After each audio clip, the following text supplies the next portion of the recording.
Yo,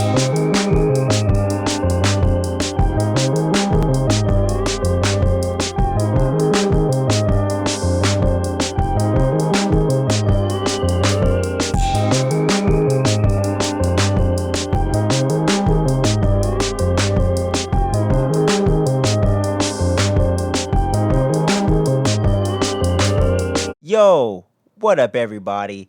It's your boy Kenny bringing you a spoiler filled review of Motu Revelation. What does that stand for? Masters of the Universe Revelation. He Man is back in the 21st century in full effect. And just a little background for some of y'all, and just my fandom of the overall Masters of the Universe franchise. Not a huge fan, honestly. I liked He-Man and all that good stuff, the old school, goofy 80s cartoon. I really enjoyed that back in my childhood. I even have a He-Man sword somewhere in my garage as we speak that has the whole I have the power when you press the little button. So I was a fan of the show, but was never a die-hard Masters of the Universe fan, anything like that. But I am a huge Kevin Smith fan. He's one of the main writers and the executive producer of the show. So once I heard an announcement last year sometime that Kevin Smith was going to be writing and one of the main powers that be over the new Masters of the Universe, I said, shit, sign me up. One of the nerdiest directors in all of Hollywood, the man that created Mallrats, Clerks, Silent J. Can you believe I just said that shit? Silent Bob and Jay themselves. Jay and Silent Bob Strike Back, the reboot, all that greatness. This is the man behind it. So I said, well, I got Netflix like the whole rest of the world, so I'm going to go check this thing out. And I did. What did I think of Masters of the Universe Revelation Part 1? Because there's going to be a continuation soon. I thoroughly enjoyed it. Very surprisingly so. I will admit, the first 2 episodes were a little bit not slow on action or anything like that, but it didn't really hook me until the 3rd episode. And one of the big controversial things with this show, and one of the big controversial choices they made with this, is that He-Man, Adam, was killed by Skeletor near the beginning of the series, and this is a continuation in a way from the original series. I'm not sure how much continuity is really there, but I know this is kind of springboarding off of what came before, or a version of what came before.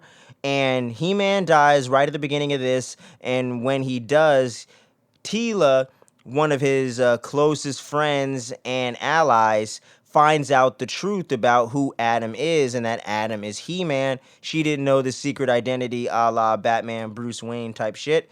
She felt very betrayed and upset about that. Going forward through the rest of the series, she says, I'm out of here. Fuck the kingdom. I'm not fighting for y'all anymore. Cuts her hair and says, I'm out.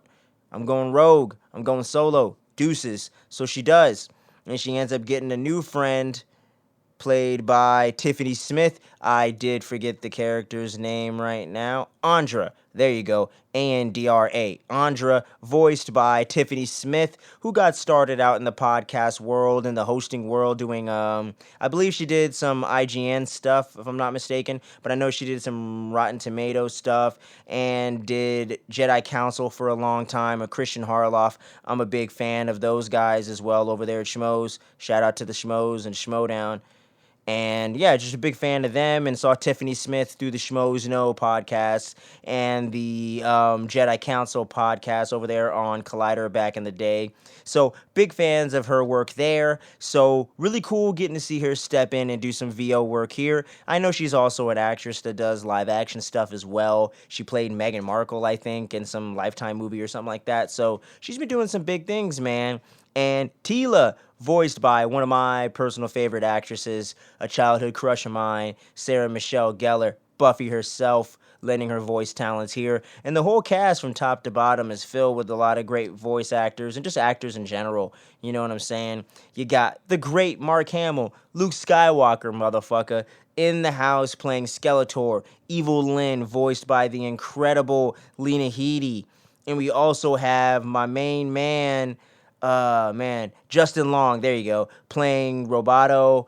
And I'm trying to think, is there any other actors I was super familiar with in this? That's all I got off the top of my dome, man. So it was really cool getting to see them step into this. And you got some other great actors and some big work, like some Game of Thrones actors and stuff like that. So you got a lot of great voice talent here.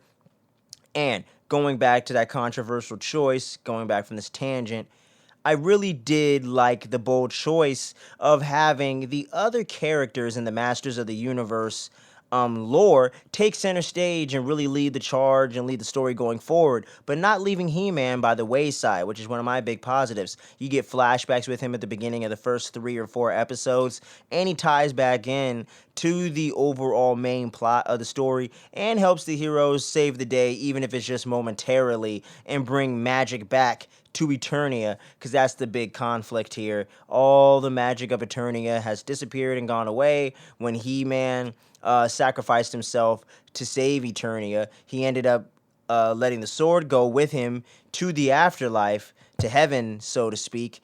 And from that point, all the magic of Eternia left. And with all the magic of Eternia gone, as the main nexus and center of their universe, everything would cease to exist if they cease to exist, because the magic that was there is starting to fade away. So that's kind of the big conflict here. So Teela has to team back up with all her old buddies from the kingdom and get the Masters of the Universe together to get 2 swords made and forged together using the original sword from He-Man and a new sword found in this crazy temple in this hell-like place dimension, where Teela gets the sword and puts it together with He-Man's sword.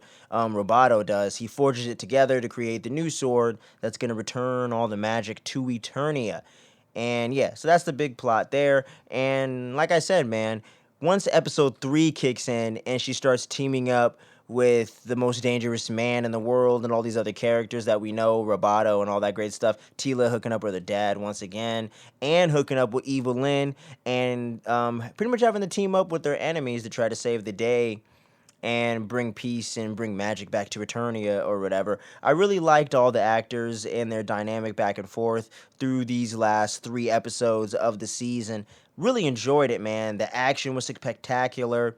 The heartfelt moments and character development was definitely there and shine through, and the actors really brought their A game and really made you care, man. Like, by the end of it, I had to keep watching and seeing where the next episode was going to go. I was pretty captivated and really, I was really invested in their story and bringing He-Man back to life and trying to get the magic back and all that stuff. And like I said, Evelyn and Teela, huge standouts here, and Roboto, Justin Long, Lena Headey, Sharon Michelle Gellar, y'all knocked it out of the park, and they were by far my favorite characters in the show.